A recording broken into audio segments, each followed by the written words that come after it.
Welcome to another episode of the Middle West Podcast. What you're about to listen to is a recording of a webinar that was broadcast on Saturday night. We thought we'd upload it here for our listeners and for those that missed it so that they could catch up. We hope you enjoy.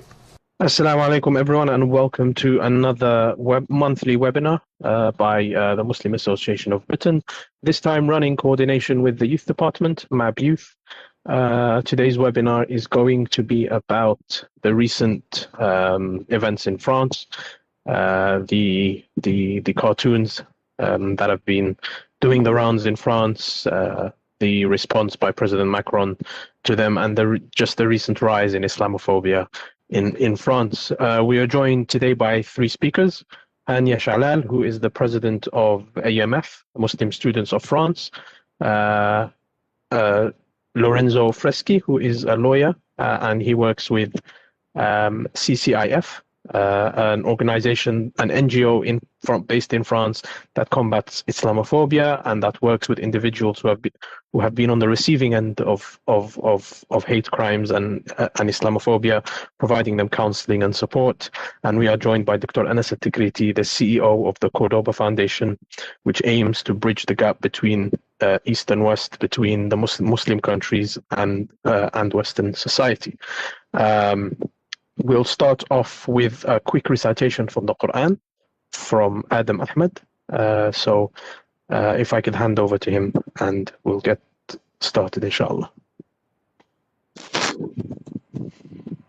أعوذ بالله من الشيطان الرجيم بسم الله الرحمن الرحيم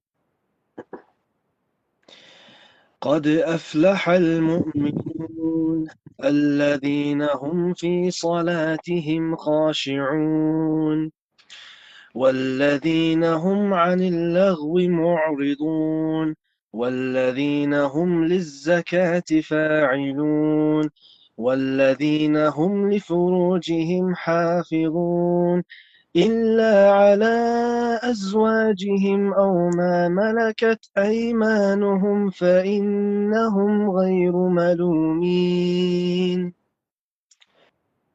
فمن ابتغى وراء ذلك فأولئك هم العادون والذين هم لأماناتهم وعهدهم راعون والذين هم على صلواتهم يحافظون أولئك هم الوارثون الذين يرثون الفردوس هم فيها خالدون ولقد خلقنا الإنسان من سلالة من طين ثم جعلناه نطفة في قرار مكين ثم خلقنا النطفة علقة فخلقنا العلقة مضغة فخلقنا المضغة عظاما فكسونا العظام لحما ثم أنشأناه خلقا آخر فتبارك الله أحسن الخالقين ثم إنكم بعد ذلك لميتون ثم إنكم يوم القيامة تبعثون ولقد خلقنا فوقكم 7 طرائق وما كنا عن الخلق غافلين صدق الله العظيم. Sadaq Allah al-Azim. Jazakallah khair, Adam, for that very beautiful recitation. I think without further ado, let's move on to our topic at hand. Firstly, I will hand over to Lorenzo Freschi, who is from the CCIF, as I mentioned in the beginning.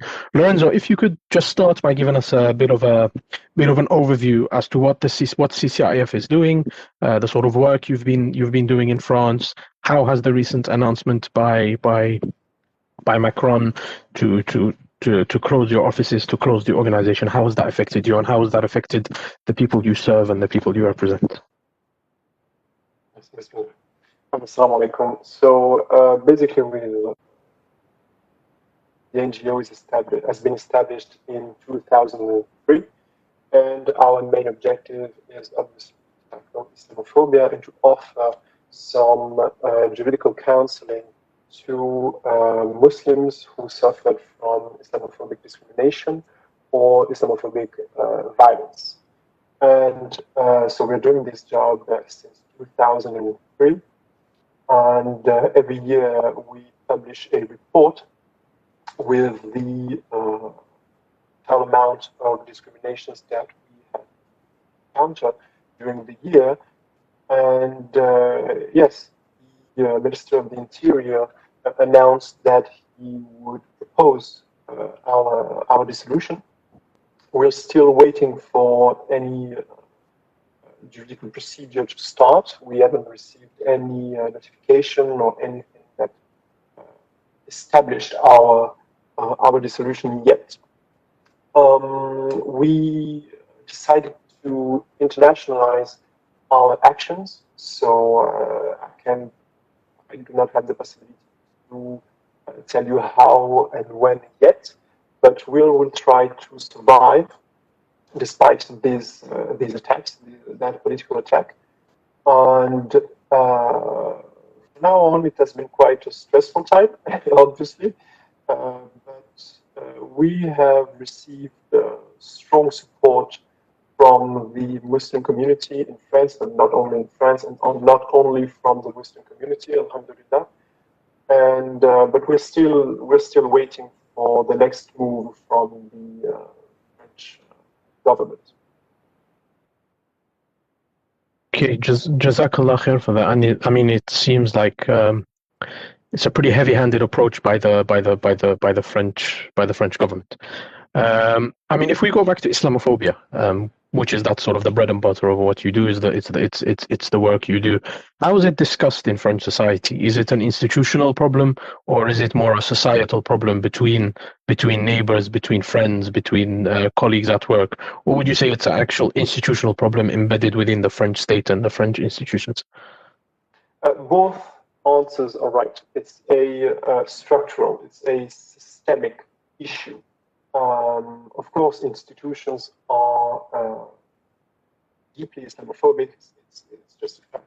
But it also is a societal problem. There is a cultural background in France that actually is spreading some narratives that are deeply Islamophobic. Obviously, we are living a war on terror, and the war on terror is pushing some narratives that are Islamophobic. And one of the most important narratives, and which is actually not even specific to France, but one of the most specific narratives is the one correlated to radicalization. So the French state actually tries to establish radicalization through some indicators. Pretty sure you also witnessed that situation in the UK and anywhere in the world. And the main issue is, okay, what are the indicators of radicalization? And it was, I believe, last year in 2019, the ex-Minister of the Interior, Christophe Castaner, actually listed these indicators. And these indicators are just like, I mean, some examples are wearing a beard, wearing a hijab, being more religious during Ramadan, refusing to shake hands with the other gender, and so on and so forth. Basically, the indicators just describe common, basic, and peaceful Islamic practices. So what's the problem now with that narrative? It means that radicalization is actually the problem of the entire Muslim community. All right. So basically, you are Muslim. You have some specific beliefs. You may have some specific practices, and at some point you may become radicalized. Right. And once you're radicalized, the problem is you may become violent. You may perpetrate violent actions. You may perpetrate violent attacks. So that narrative in itself is Islamophobic, and is obviously extremely alarming. Now, there is another issue, which is this time a little bit more specific to this nation, and it's correlated to its political thought, its political philosophy. So obviously, it's a secular state, so it's not the only one in the West, obviously. But some would argue, and that's my personal opinion as well, that France is maybe the most severe secularist state in the world. Why? Because its political thought is very, very anti-religious.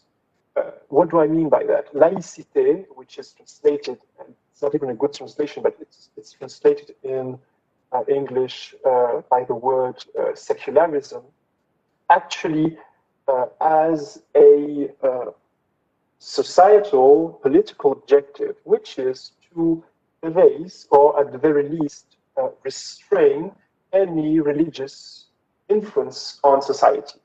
So more specifically, the idea is that they oppose any form of religiously based dissent. All right, you can oppose the laws, you can oppose a political agenda for whatever reason, but not because of your religious faith. All right, that's the main issue, and one of the most common phrases that you will hear in France is the law is superior to your faith. Basically, our laws may be in contradiction with some of your laws, some of your God laws, and if there is a contradiction, you have to step down and accept the Republican laws and the Republican values. Right? That's one of the main issues with that very specific political thought. So that idea, that secularist ideology, that secularist French ideology led to a very specific legal framework, right? And that legal framework will be updated in the next months, and that has been announced by President Macron. And why will it be updated? It will be updated because basically the context we're living in has changed. In the early 90s, in the early 20th century, in the early 20th century, you couldn't witness hijabis or Muslim wearing a beard in French metropolitan area, right? So basically, in France, religion was prohibited, but at the very least, its influence was restrained. All right. Now there is another context, and the change of context is actually the presence and the visibility of Muslims. When you're Muslim, basically, if you're a French Muslim, you will wear hijab, we will wear beards, we will pray at work because we have to pray at specific times, etc., etc. So our visibility is more important, and because we're Muslims, we may dissent against some form of laws or against some specific political agenda because we're Muslims. So our political dissent actually lies in our faith. And that goes against the objectives of the secularist French ideology. If I, Lorenzo, sorry, if you've touched on laicite secularism here, and we've discussed it in a Muslim context. Just so we maybe get a bit of more context into how it's implemented in France, is the French state as well? Would you say that they're very militantly against all types of religion? All types of religion? Are they? Do they implement laicite maybe with the Hindu community or with the Buddhist community or with people of other faiths and other religions, or do Muslims in France feel that it is imposed with a much greater weight on the Muslim community and they feel singled out more than anyone else? It's specific to the Muslim community because the Muslim community is more visible than other communities. All right, so that's why we suffer from it in a more specific and heavyweight than other communities.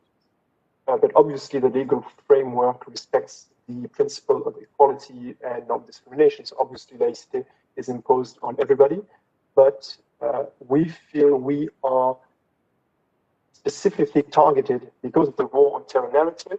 So there is that context also, and because we are more visible, there is we can definitely say that the community evolved in the last 60 years, and now we've changed. The new generations obviously are a little bit more Islamic per se. That practice has matured, and they do not have maybe the fear that our forefathers had. We can dissent, and we want to dissent, and we're ready to defend our rights because of our faith. And that's the main issue for the French state. So, yeah. I think you touched, maybe just to bring all of this together and link it to the work that you do. You touched on Islamophobic hate crimes and how you support individuals who have been victims of it. I mean, in the UK last year, there was a survey that was reported by The Guardian, one of the newspapers here, that hate crimes in England have increased, have doubled in the past 5 years. With Islamophobic attacks being the main, how do you put it, the main crimes that have been committed. Would you say that that is the same in France? Since over the past 5 years, since the Charlie Hebdo attacks, since the attacks on the Bataclan theatre, over the past 5 years, would you say it's the same trend in France as well, where Islamophobic attacks on individuals, on hijabis, on men has been on the rise as well? Or is it maybe a phenomenon that we only see here in the UK? No, it has been on the rise. Obviously, it has been on the rise. And it actually skyrocketed since 2015, since the Charlie Hebdo attacks. So we witnessed, obviously, an enormous rise of Islamophobic aggressions. The problem is we feel like we are the only NGO that tries to explain how difficult the situation is. There is some form of silence of the civil society and obviously from the state regarding the difficulties that we face. Obviously, they will say there is some form of Islamophobia, but they'll try to diminish the numbers. They'll try to, for example, one of the attacks that we have to counter as CCIF is the idea that our methodology isn't sincere, isn't honest, and that we actually exaggerate the Islamophobic phenomenon. So there's a bit of denial from the state and from the part of civil society, which is very problematic. Fantastic. That's a pretty good overview, I guess, of the situation in France and the work that you do. Thank you very much. I think we'll come back to you with if anyone has any questions, you can type it in the chat, or you can raise your hand in WebEx. And if you have any questions for Lorenzo, we can direct that to him. I think if we move on to Hania. To Hania Shalal, who is, again, as I said, the president of EMF, the Muslim Students of France. I guess I'll start similar to how I started with Lorenzo. Tell us about EMF, what the work you do, what you've been doing over the past few years, and how has your work been affected in the past period, especially in the past 5 years, since we've seen a rise in Islamophobia. Yeah. So first of all, I would like to thank very much MAB for hosting this, Mabi for hosting this talk. I feel that it's that kind of thought that are very important for us as Europeans, and to exchange also our views. So thank you very much. And also on a second hand, I would like to say that all of what I will be saying is mainly my views. Even though I am the president, it doesn't have to be held against our organization as if it was our political views on the subject, but it's only mainly my views. So basically, to talk a bit about our organization. So EMF is a student organization which was founded in 1989 and today we are based in 26 local cities. Every major city which has a university, we have a section there. So alhamdulillah, we are across the whole country. We work on mainly three fields of actions. We do social actions towards and directed towards all students, because we acknowledge that there is an issue of poverty amongst the students. Also, we hold cultural events to push a different narrative and a different aspect of culture. And also we have representation, the representation aspects of everything, and especially in the universities, it's quite important. As you may know, maybe with your sibling organization process, it's quite similar. So yeah, we are having this representation aspect. And so our organization is a frame to combine, I would say, the Muslim identity with our French citizenship, and give some kind of a frame for students to act for the common good. And yeah, in the same time, we are quite vigilant of what is happening in the student field, and especially in universities. And something that Lorenzo mentioned earlier, the criteria that were upheld last year, for example, by the French Prime Minister of Interior.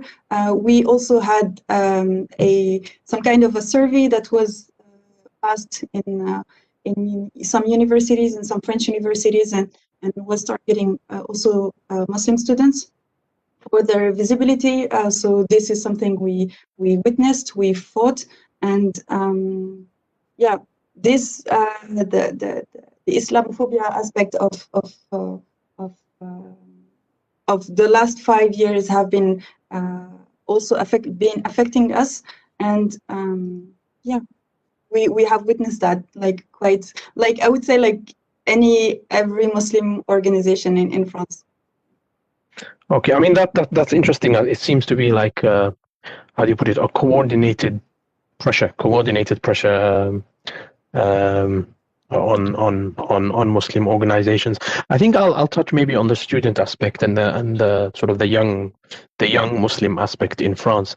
How do you feel that young Muslims in France have managed to marry up their French identity with their Muslim identity? I think the Muslim community in France maybe is a little bit different than the Muslim community here in the UK. That it's more because they traditionally came from countries that were colonized by France, and they settled in France because it was a similar system, a similar language. Whereas a lot of Muslims here in the UK maybe came over to study as master students and PhD students and ended up settling. So how has the recent pressure from the French state or from French society, how has that affected the young Muslim, the Muslim student, who sees himself as French and wants to do his best for French society and make French society better, but then is also seeing these attacks from the other side? Yeah, so basically there is this narrative that is tried to be pushed as if the French citizenship is in duel with the Muslim identity, whereas it's actually not the case. We know that from many studies that actually the Muslim community is one of the most communities that engages and embraces the most the French values. So there is this narrative that is tried to be pushed, and it has a clear effect on the Muslim youth, because there is this need to reassert and reaffirm that yes, you can be Muslim and you can be also French and actually be a vector of good for the French society. So yeah, this narrative has tried to be pushed on the Muslim youth, but at the same time, I would say that the Muslim youth is also trying to reaffirm its place in the French society. And how are they doing that? Are they doing it through I forgot what's the word, through participation in the process, through participation in civil society? I think the head of the, correct me if I'm wrong, but I think the head of the student unions in France is a hijabi sister.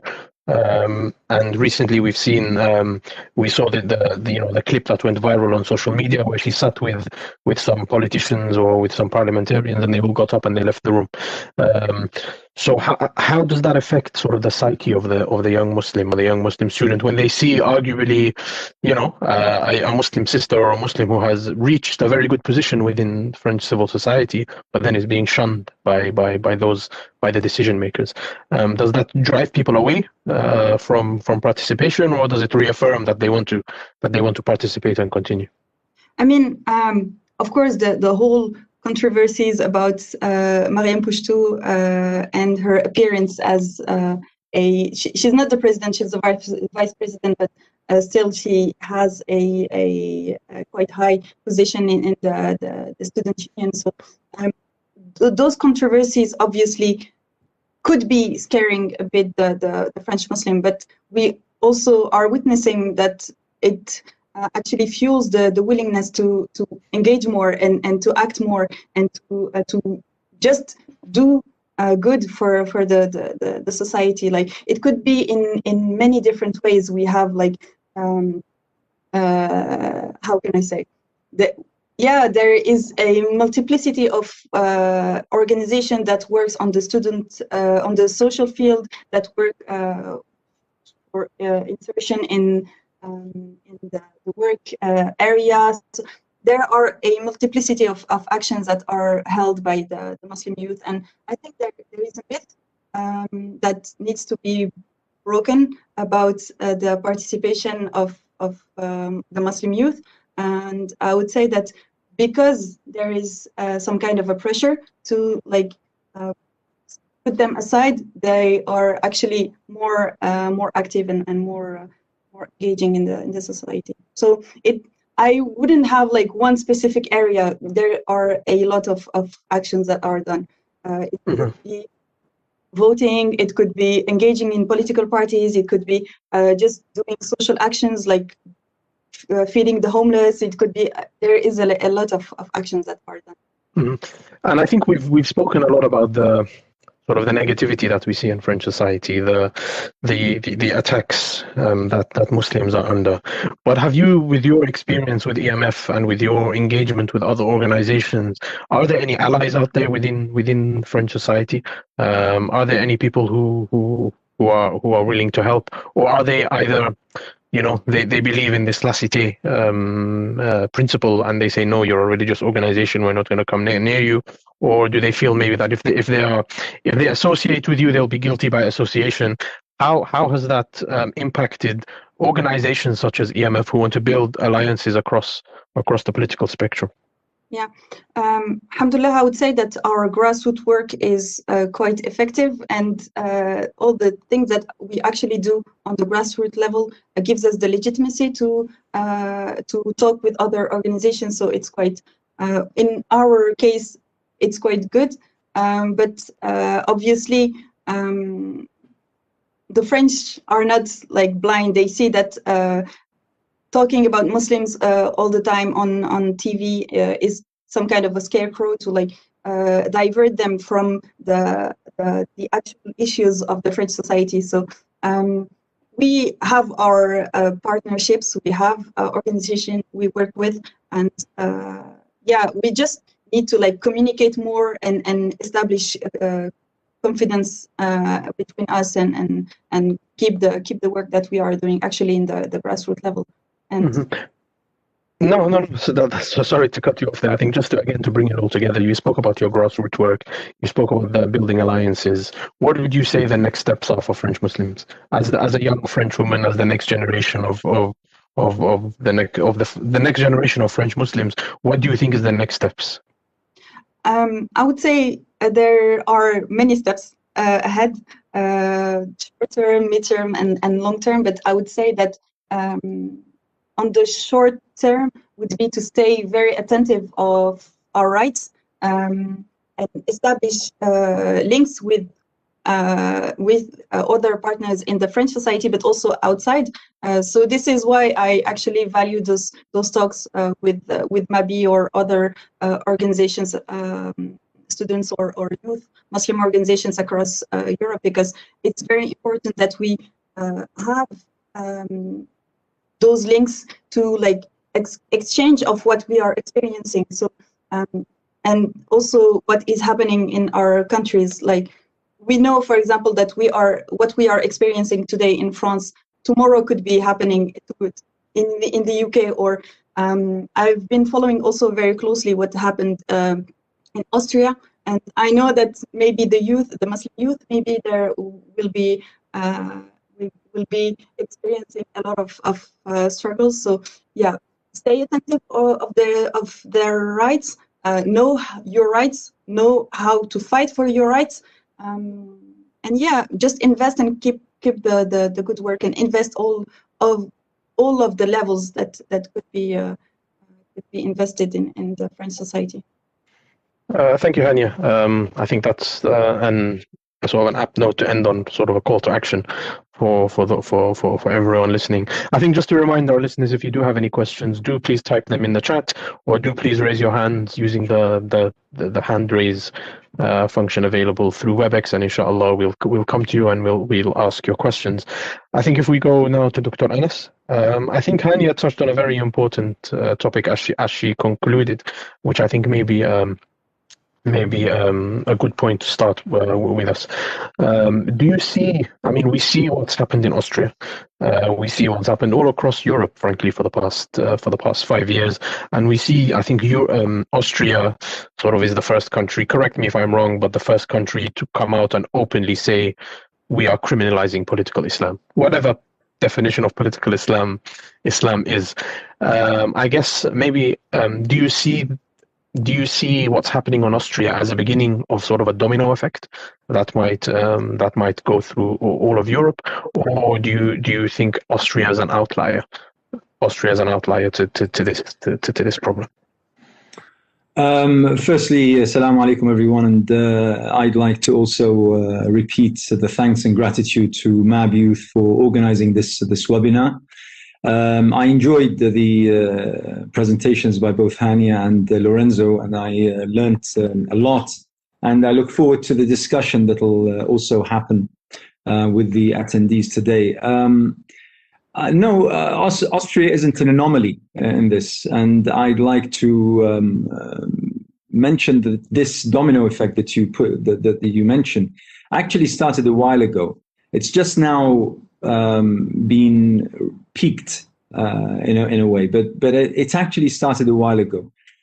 This isn't new. We've been talking about Islamophobia for almost 30 years in the UK, in France, in Germany, in North America. We've been talking about Islamophobia. It had certain manifestations, but now it's come to the level of being criminalized. Being a Muslim, acting out your Islam in the way that you appear, the way that you speak, the way that you behave, the way that you believe, the way that you engage with society, that you are a Muslim, is now on the threshold of being criminalized. And this is where the challenge is so great for Muslim communities across Europe. I see, whether it be the Islamophobia of the French state, and it is that, unfortunately. Whilst we always spoke about society, certain sections of societies being racist or being right-wing or being populist or the such, unfortunately, in the case of France, and it's not so much the cartoons, but the President Macron's speech, in which he attacked Islam and accused Islam of being an isolationist faith and a faith in crisis, was what, to me, marked the most important shift in the dynamic between Muslims in France specifically, but across Europe also, because I don't think it's going to be isolated to France. So this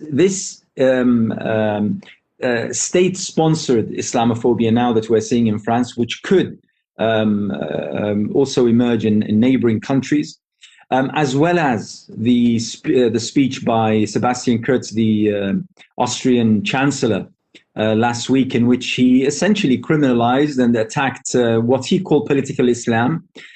I feel that there is a game changer in all of this, and it's something that Muslim communities need to be aware of. I would, very briefly, I would diagnose this as European societies, especially states, in crisis. Europe is in crisis. Let's not forget we're still in 2020, where the whole world, but specifically governments and European governments, are facing immense challenges which they're failing to live up to.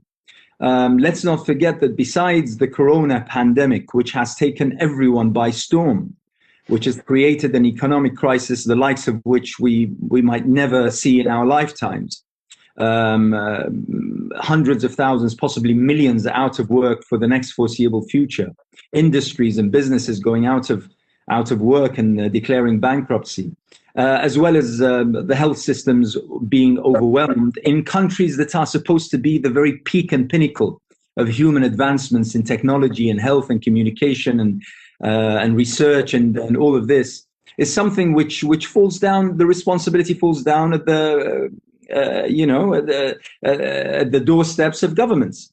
Add to that, the beginning of this year, just so if anyone has forgotten, we had the outbreak of the existential question of racism in our midst after the George Floyd murder in Minnesota in America, whereby all European countries, and specifically the colonial countries, such as France, such as the UK, who all of a sudden opened the old books of their legacies in the old colonies to find horror stories, true horror stories.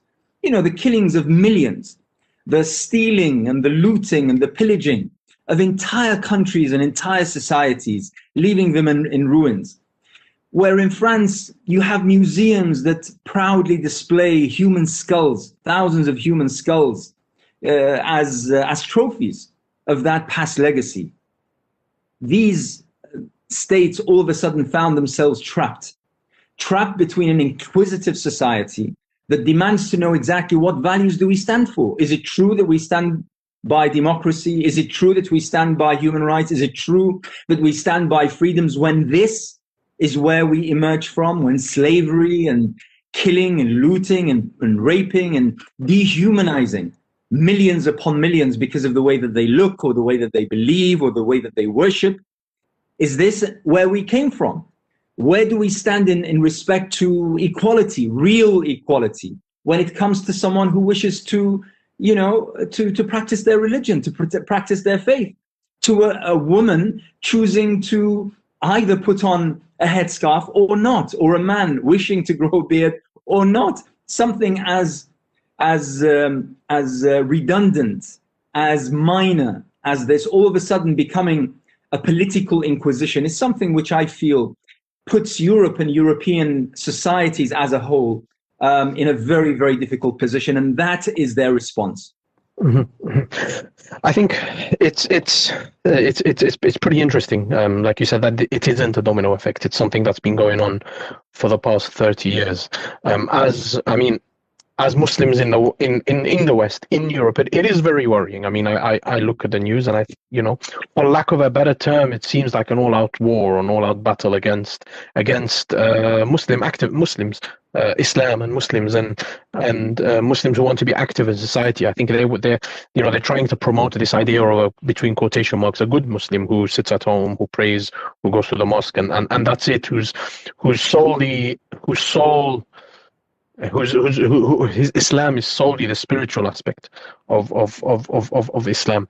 I think, Doctor, what I want to maybe ask you, or maybe what I want you to touch on, is how do you see this quote unquote battle going on? What do we need to do as Muslims in the West to prepare ourselves for the? I mean, if you're asking me, it doesn't bode well. It doesn't bode well. We see, a rise in Islamophobic and racist rhetoric year on year, and sadly, what I feel that what the worst is yet to come. But what can we do in the West, in the UK, in France, to prepare ourselves, to prepare our communities in order to tackle this? First thing, I won't go as far as to say that this is a war. No. We are Europeans. We are here to stay, and we are part of our culture, our countries, and we are all for our countries and our societies becoming prosperous, becoming successful, becoming at peace, becoming equal, becoming, hosts and sponsors of fraternal relations between all sectors of society. I'm all for the respect of everyone's faith and belief system and practice and the such. We're all for that. And I would suggest that more than 99% of Muslims throughout Europe and North America, they believe the same. So I wouldn't go as far as that. However, we as European societies face an immense challenge. And that challenge is that there are certain states and certain governments, due to their own economic, social, security, political failures, are trying to find a scapegoat. And that scapegoat at this moment of time, in the case of France, in the case of Austria, probably in many more cases to come, maybe Belgium, maybe Holland, maybe, we will find that more or less the Muslim community will become that kind of scapegoat, which means that there is an extra challenge put on the shoulders of society as a whole to make sure that no one is treated as a subhuman being. If anyone within my society is treated less equal than anyone else, it means that all of society has been forsaken and all of society is in a state of threat. So basically, we must, as Muslims, we must at this moment of time reach out with our, not by sort of pretending or masking or putting on some sort of guise or the such. We must tell people of what Islam means, not only to us, not only to our communities, but to all of society.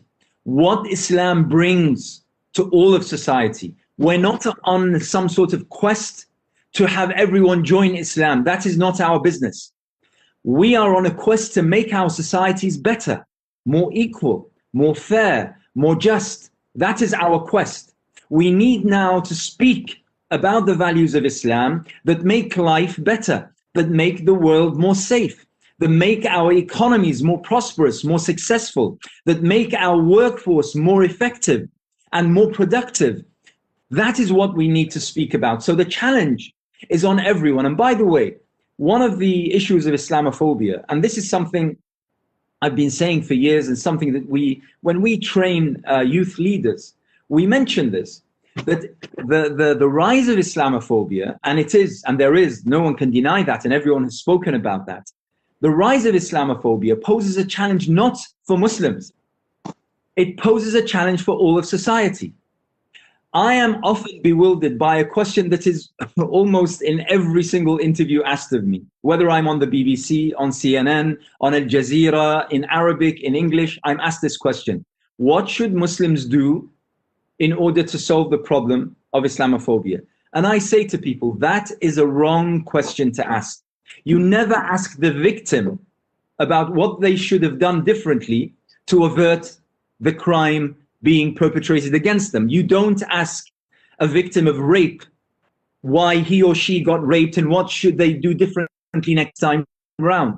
You don't ask the victim of theft what they should have done in order to avert and the such. In this case, we don't ask black people what should they do differently in order to solve the problem of racism. Racism, Islamophobia, all these crimes are crimes that are on the shoulders of society as a whole to root out. So Islamophobia is not our problem as Muslims. It is all of society's problems. And we should make it everyone's responsibility to address this particular aspect. Also, we must start asking questions that actually would, I believe, would embarrass those who are proposing, whatever President Macron, for instance, was pushing, or what Sebastian Kratz was pushing, or the such. And for instance, when we talk about freedom of expression or freedom of speech, we must call out the hypocrisy in this.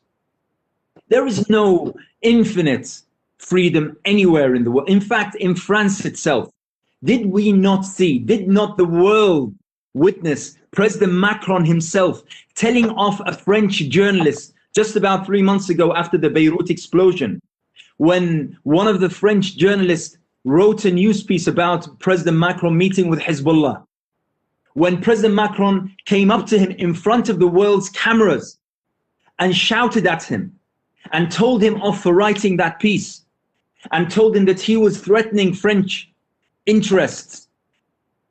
This issue about infinite freedom of expression is a lie, The fact is, you cannot draw a cartoon or raise a banner that desecrates the French flag. There is a limit to freedom. You cannot go and, for instance, pose questions regarding, for instance, the Holocaust. You cannot do that.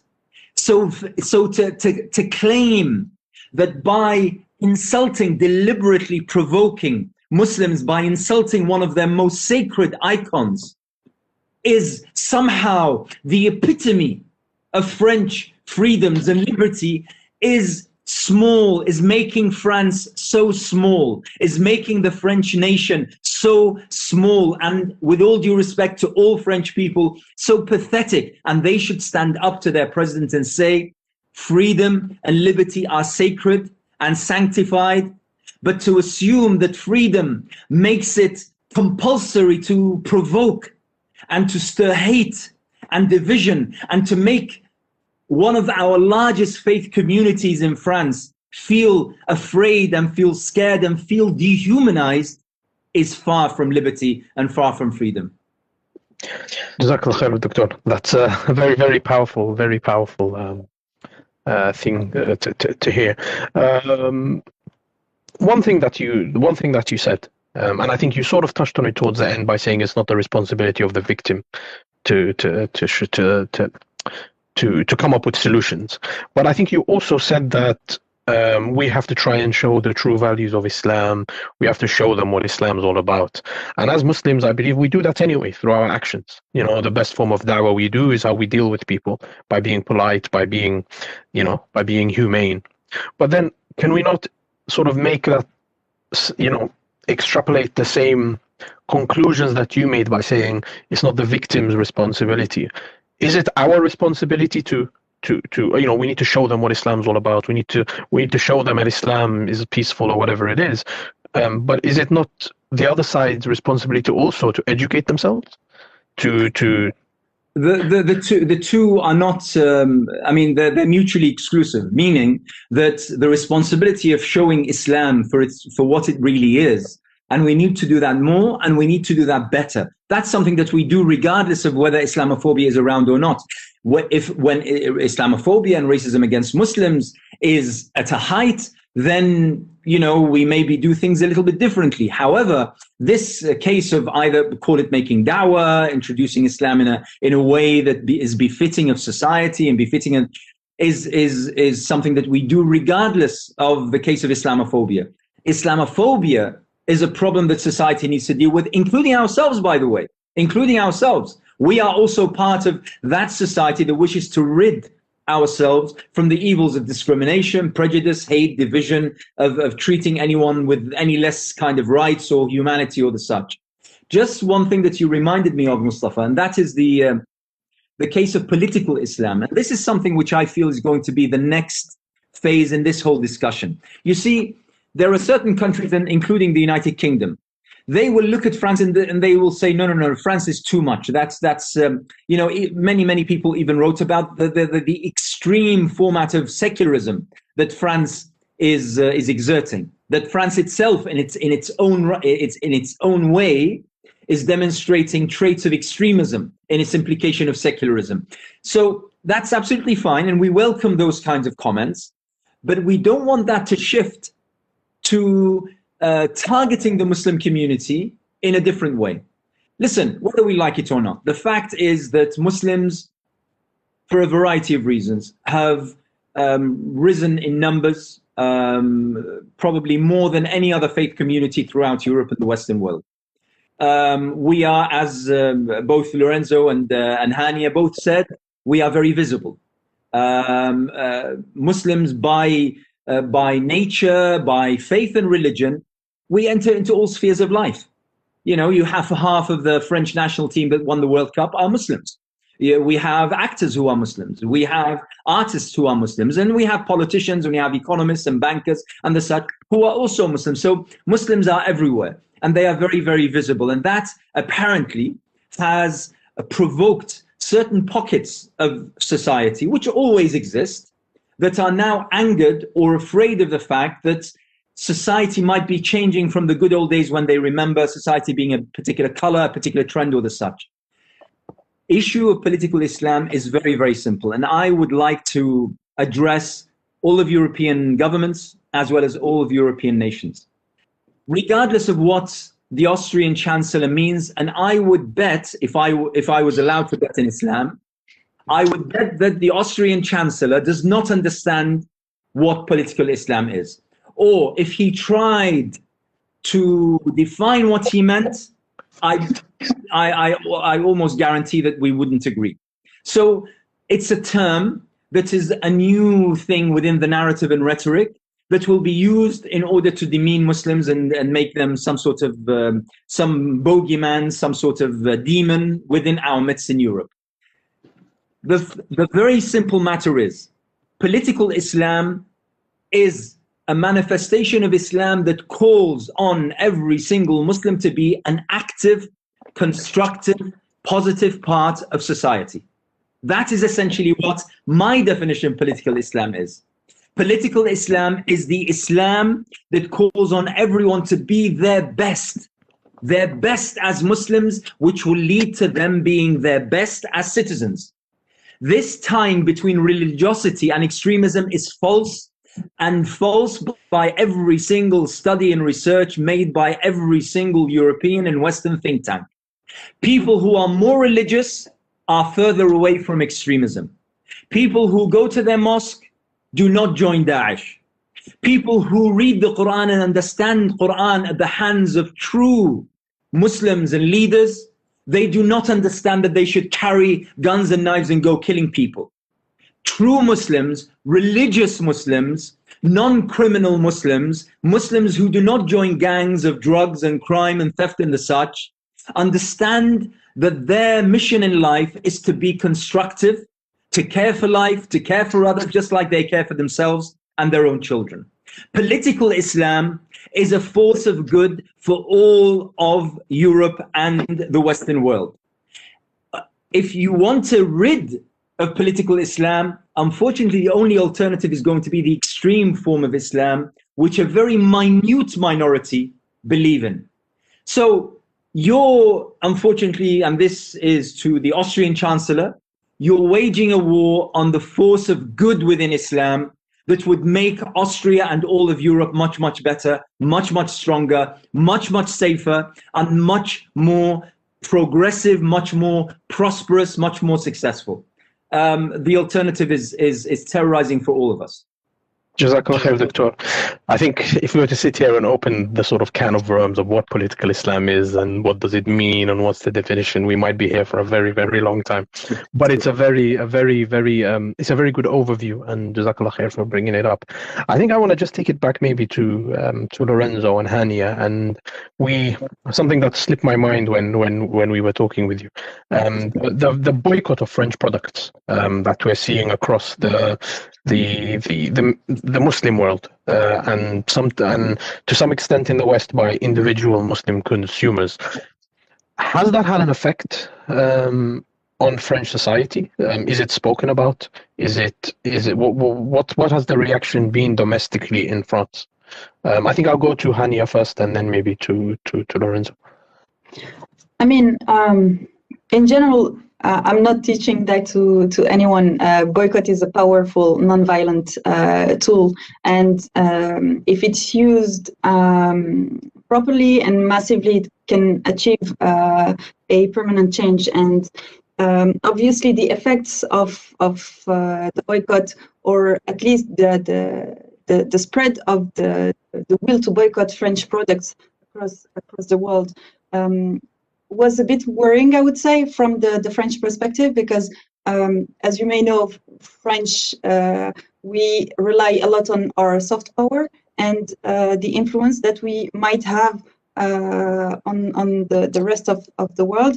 And I mean, it's an international pressure that was put on the French government, and it's a strong lever, I would say.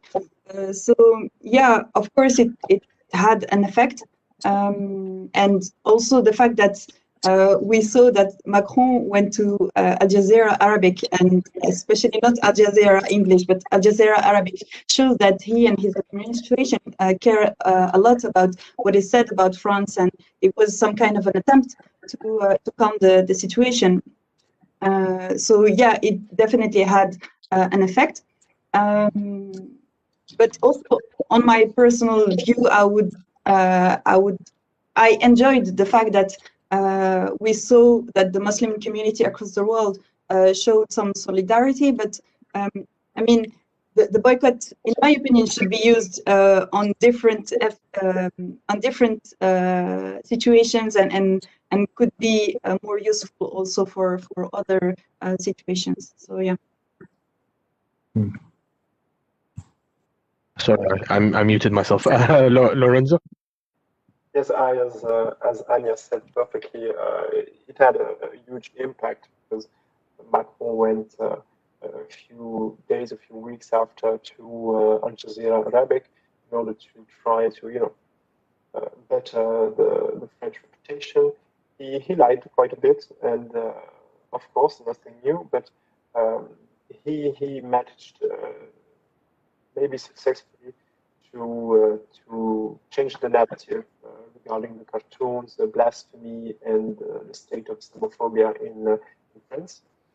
That's an issue. It's necessary to respond to its discourse. And yeah, when I personally saw the boycott, that's my personal view, where we always hear about one ummah, one body. Everyone knows it, but very few actually act upon it.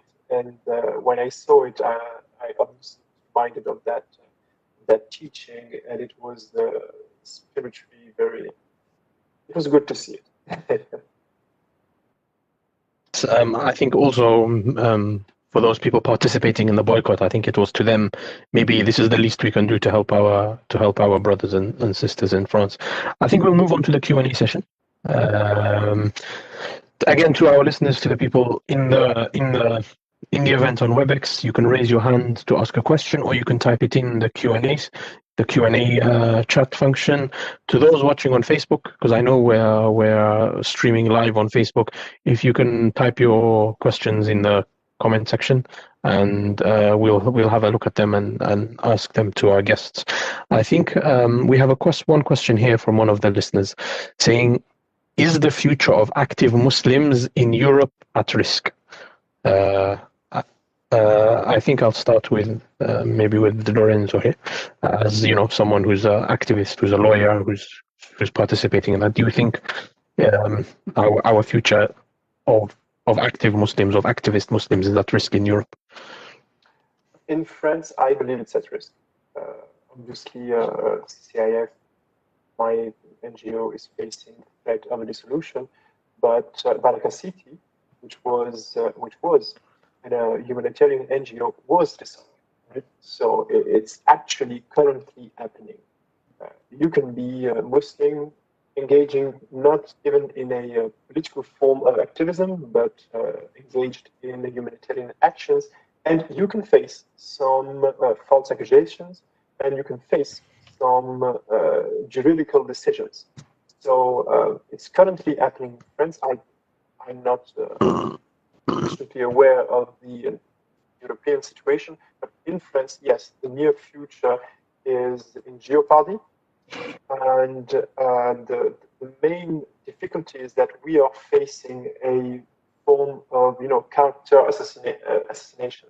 So basically, there is all these narratives that are pushing false accusations, suspicion, build a cultural background in which even if some of the civil society doesn't completely believe in these false accusations, at the very best, they still have some form of suspicion. So, okay, fine, Baraka City was dissolved, but maybe the state wasn't completely completely right, but I'm not sure if it was completely wrong. So I may remain silent. So that silence is in itself problematic, because we as a Muslim community feel alone in these with these accusations, when we have to face these accusations, and when we suffer from this kind of injustice. Thank you, Lorenzo. Hania, what do you think? I mean, same as Lorenzo, I would say that we are definitely at a turning point. At some point when organizations are targeted and threatened to be dissolved, it's a new level of threat that is upon Muslim organizations and especially activists. There is, I would say, a strategy or a tactic behind it. When you target the CCIF, it's not because of their logo of whatever. It's because they do a strong work. They have legitimacy amongst the Muslim community. They do the legal work, and they actually are enforcing the rule of law. And when you target organizations such as CCIF or whatever, you target all of the organizations behind it. You target us as EMF. You target even the smallest mosque in the most remote area of France. And I think that the time has come to speak up and just to say that you are attempting to our rights, and we have definitely to face it as a unite front, because as Dr. Anas said, it's about our rights, but also all the society, the whole tissue of the society that is at risk. So yeah, definitely we are at risk, but I would say it's more of a turning point. Like it's most about what we are going to do next as organizations, as activists. Are we going to come together, work together, and try to achieve a true change in this situation, or are we going to be silent and just hope that it won't affect us as an activist and as an organization? Mm-hmm. Jazakallah khair. Dr. Anas, have you got anything to add, or anything to add to the answers? I'd like to second what everything has been said, and to be perfectly honest, whether it's recent events warn of challenging times to come, that's something that we should expect. But because, first of all, societies in their transformation from a particular situation to hopefully a better situation, they need to go through a little bit of turmoil. And if the Muslim community has to bear the brunt of that particular difficulty in order for all of society to reach a better place, then fine. We need to, but we can't stay quiet. There is absolutely no option left for Muslims to sit at home and do nothing. Whilst we're talking about the rights of women, we're talking about the rights of women to have a voice, the rights of women to influence society, the rights of women to have a say, to have a contribution. How can we do that if the woman chooses to wear a scarf in a country and a society that legalizes the criminality of wearing a hijab? In that case, we're bringing up an entire generation of Muslim women who do not leave their homes, do not leave their societies. Is that what society, modern European society, wants? So we are at the threshold, I think, of a tough time, where I think there will be widespread of the publication of the cartoons. I think there are going to be laws that are imposed in various countries against hijab, against certain congregation of Muslims, against bringing speakers or holding events or the such. However, I wish to once again repeat what I said to my brothers and Muslim brothers and sisters from the Muslim community, as well as all of society. This is either for the betterment of all of society or not. The issue of Muslims playing an active role within their society is something of an incredible force of good for all of society, not just for Muslims. This is something which, and therefore, when I go out and risk my own position and risk my career and my reputation, I do it with the thinking that, yes, I want the pleasure of Allah subhanahu wa ta'ala, but I also am on a mission to create betterment for all of society. This is something we need to bear in mind, and even when difficulties come upon us, this is what makes us rest that we are doing the right thing, inshallah. Jazakallah khair. Someone have anything to add, or did I? Okay. No, okay. So I'll move on to the next question, which is a pretty loaded question. I'll start with Dr. Anas on this because it has sort of an international twist to it. Do you think that the secular Turkish model seems to be more tolerating of all faiths compared to that of the French secular model, the current Turkish secular model with the current government, or do you believe the previous secular Ataturk model in Turkey was more tolerant? Is it Islamophobia? Is it the hating of Islam, or is it the hating of religion in general, or is it ignorance or a political agenda? Firstly, I would warn against the comparison between two different models. I mean, Turkey and France both come from a different historical background, a different legacy, different development to getting to where they are today. I would always call for a model which allows people to be within the framework of law. People should be respected for what they believe, what they want to do, what they want to express, how they want to express themselves and the such, as long as it does not infringe on anyone else's liberties and freedoms and rights. I would always fight for that. And I would always criticize whether there are laws or regulations or cultural norms that prohibit that. And that, I think, is where society comes in order to reform and to change. The other question in regards with, Mustafa, remind me, the second part beyond. I think it was comparing the quote-unquote Turkish models. You have the current Turkish model, or you have the Kemalist Turkish model. Can I just, on this, I mean, the kind of attacks that Turkey is under these days, you can't really win. I mean, Turkey has a secular model, but it has a tinge of Islam in it. So the Islamic identity is part of that secular model, yet that's not being accepted. It's not being tolerated. And France, unfortunately, once again, is going far away and beyond in terms of trying to limit and to restrict Turkey's expression of itself, whether it be politically or otherwise. So in a way, it seems that, who was it? Was it Francois Bougard who said that the only good Muslim is a dead Muslim? I hope that's not true. I hope that's an exaggeration. But in a way, Macron and France are behaving that way, in that you cannot be a good Muslim. There is no good Muslim. You know, Mustafa, when you opened and you said this attempt to classify good Muslims and bad Muslims. And, a good Muslim is a Muslim who only stays at home and does. It seems that even that Muslim can't stay because they're closing down mosques. They're closing down the CCIF. They're closing down, so even those who want to limit their expression of Islam to their mosques, they're closing down, I don't know how many mosques in Austria, and the list is growing every single day. So in a way, Muslims are feeling more and more oppressed, more and more restricted, more and more confined to very, very, very isolated and tight spaces within their societies. And that's something which is dangerous for everyone, all of society. I mean, I don't know if Hani or Lorenzo, you have any comments on that or not, comparing the so-called the quote-unquote Turkish model of secularism to the French model of secularism. No, I'm sorry, go ahead. Sorry, no, go ahead, Dalia.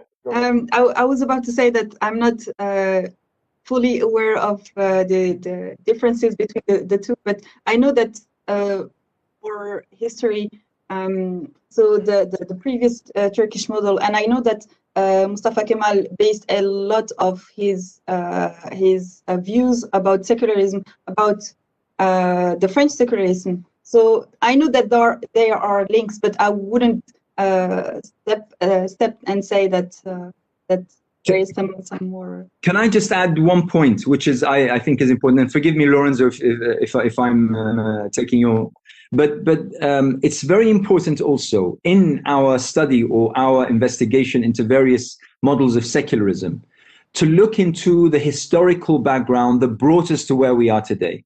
In the case of France, France led Europe in rebellion against the Catholic Church. The Catholic Church was a tyrant. It was a tyrant. It was terrible. The Dark Ages were dark because of the Catholic Church. And therefore, France's liberty from that church is reasonable. It was the humane thing to do. And therefore, whenever you bring up religion and public life or state, the memory, the background of every French citizen is back to those dark ages where the church ruled, where the church would appoint and then kill the king. In Islam, it's a totally different historical background. In Islam, we have whenever the ruler was closer to God, was closer to the practice of faith, people would live a prosperous, relaxed, just, fair life. Whenever that ruler strayed away from God or the path of religion and started working for their own self-interest or the such, people felt that they were treated unjustly, in unfairness and oppression. So the memories are entirely different. And that's what, for instance, the many Europeans, and particularly the French, don't get. When the Arab Spring happened, and whenever there was a free and fair election, the Muslim parties would win, and they don't get it. They don't get that in Arab countries, Muslim countries, the historical relevance is entirely different from the French relevance. So whilst we understand and appreciate the French history and the French experience and the French journey to where it is today, they must also appreciate that the journey of others is entirely different. The major issue in France is that they believe their own history is actually universal. Yeah. So it applies all the lessons they learned from their own history actually apply to everybody. That's a major issue. It's a cultural and ideological major issue, and they actually assimilated Catholic tyranny to a religion tyranny, any form of organized religion. So that's a major issue. Correct. Can I add maybe something? Go for it. Especially about the French history, and I've been, and again it's personal, but I've been realizing the importance of the French history quite recently. I love history in general, but with this crisis, we saw that a lot of things that happened in the past in the French history are again coming again. I will give you a small example. I've been reading, and I saw that in one of the books that I've read, is that all the justifications to ban hijab today were raised back then in the context of the law of 1905 to ban the priest suit. And it's impressive to see how it's not quite different from that time in 1905 and what we are experiencing today, because especially all of the justifications that were for empowerment of priests, the liberty and so-called priests that are forced to wear the suit, and all of the justifications were already pushed in 1905 and are today pushed as well for banning hijab. Is like incredible to just understand that the power of history and knowing your history. So this is about French history, but I would also suggest to all British listeners to just go and learn about your own history, the history of your country, because it's very, very important to master that area of science. No, definitely, and it's a very good reminder to all. I think it's a very famous quote that says, "Those that do not learn from history are doomed to repeat it." And it's a perpetual cycle. It's a perpetual cycle. I have a question here, I think directed at Lorenzo. It says, usually organizations like CCIF stand up for the Muslim community. In this case, who is standing up for CCIF? Nobody? Yeah, the Muslim community and alhamdulillah in other parts of the world are expressing support, alhamdulillah. But the major issue is that we're in France, so we also need some support from non-Muslims as well. And the difficulty is when you're facing character assassination, when all mass medias actually tend to influence the masses by spreading false accusations or exaggerations, they create a background, they create a generalized suspicion.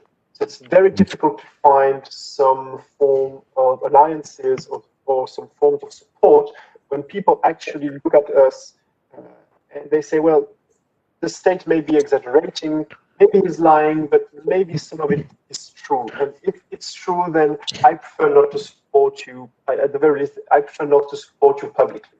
So it's very, very, very problematic.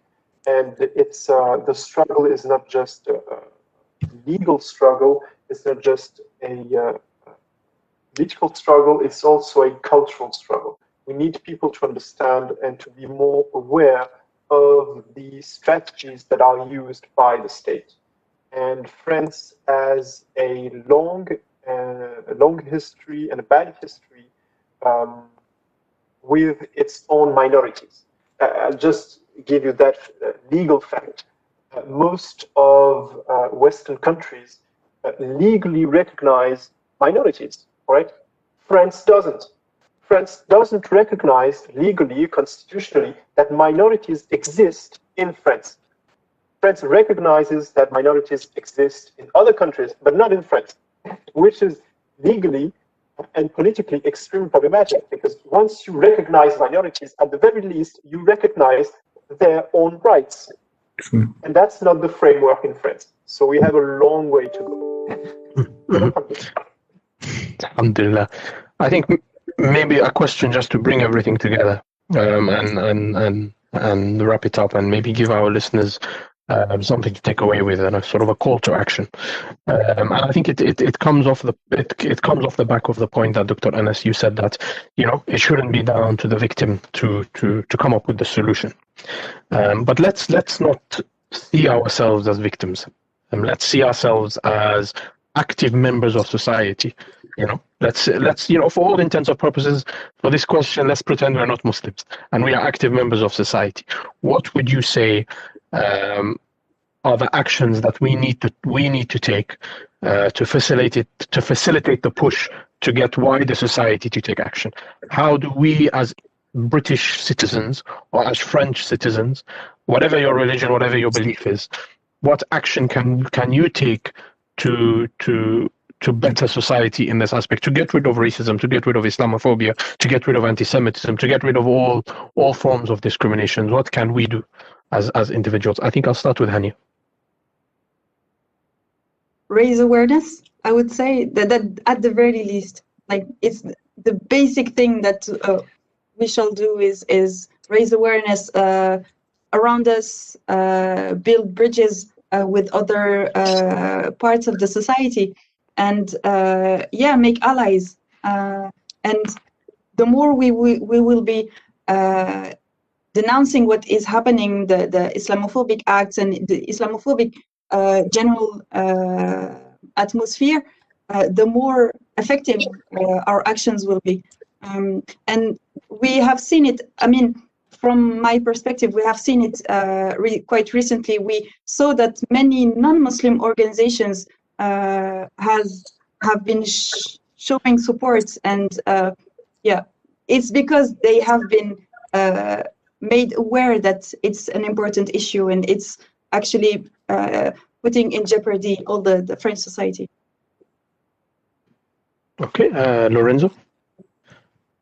Well, I believe we need to be aware, and we need to fully understand the environment we live in. we need to understand the political background, the cultural background, the historical background of the country we are living in, because by fully understanding where we're living, we will be able to correctly define the problems, the issues that we are facing. You cannot solve a problem if you do not get the problem right. If you do not define the problem correctly, you won't be able to solve it.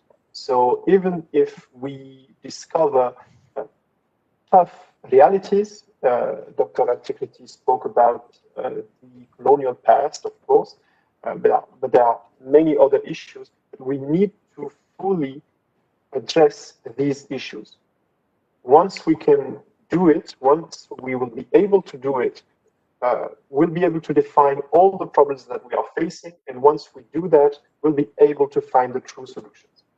But it's we need to be, as a society, not just Muslims, we need to be honest and sincere on the environment we live in, and not try to avoid some tough problems. There are major issues, and all issues can be solved, but we need to address them. Fantastic. Doctor?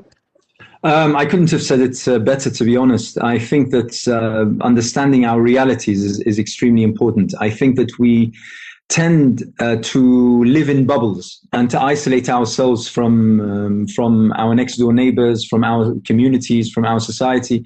There are many issues that pertain to Muslims, for instance, that I don't understand because I have never been subject. For instance, stop and search by the police. I've never been stopped and searched, and therefore I don't understand it. I don't appreciate the kind of mental and physical kind of burden that leaves on the person. Throughout Europe, there are security measures against Muslims. In Britain, we call them prevent. In Europe, they call them something else. What are the impacts on those who are sectioned under prevent? What is the impact on their families? What is the impact on their daily lives, on their ability to function as human beings? And why is that guarded under the law, under the legal structure? Why is that allowed? These issues that we need to understand, and as members of society, we really need to reach out to those whom have problems different than ourselves. Unless we do so, we won't be able to function as a society.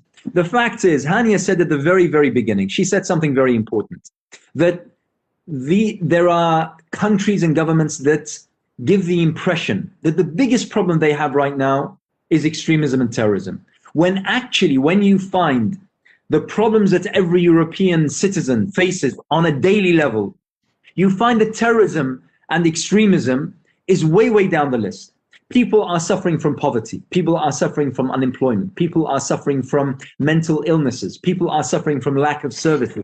People are suffering from being alone in their old age. People are suffering because of poor healthcare. People are suffering from a variety of issues. We have, throughout Europe, we have every single day around 3 to 4 million people who live on the streets, who are now in the days of winter, who are sleeping rough. This is something which society needs to address, to make it as though for governments to say, we're unsuccessful in solving those real problems, so we'll make up another problem just to show that we're doing something, is something that we should hold our governments responsible for. If we do that, we'll be able to create kinder societies. We'll be able to find new friends. When we all come together in order to help, abused wives or partners or children or the such, or to feed the hungry, or to provide shelter for the homeless or the such, we will get to know so many friends throughout society. We will get to know so many community groups and campaigns that when we need them, as Muslims or as any other section of society, we will find friends in those. So I think that we need to once again raise awareness, like Hania said, and also like Lorenzo said, we need to find out more. We need to be more inquisitive so that we understand our reality, and then we can challenge the real problems that we all face. Jazakallah khair, Doctor. Thank you very much for that very apt conclusion. And I think with that call to action from our guests, from our speakers, I think it's a good point to close on and to wrap up on. I want to thank our guests all for joining us, for giving us their time. It was fantastic having you on. I certainly learned a lot. I certainly came to understand the French context much better, and I hope our listeners did as well. This webinar is being recorded, so inshallah we will be uploading it online onto YouTube, and also onto the Middle West podcast channel, a podcast run by MAB Youth in collaboration with UKIM Youth. For anyone that wants to catch up on it, or anyone that wants a recap, it should be up within the next day or two. Once again, Jazakumullah khair for listening, and we hope to see you again in our next webinar and in the next topic we discuss. Thank you very much, and Assalamu alaikum wa rahmatullahi wa barakatuh. Alaikum assalam wa rahmatullah. Wa alaikum assalam wa rahmatullahi wa barakatuh.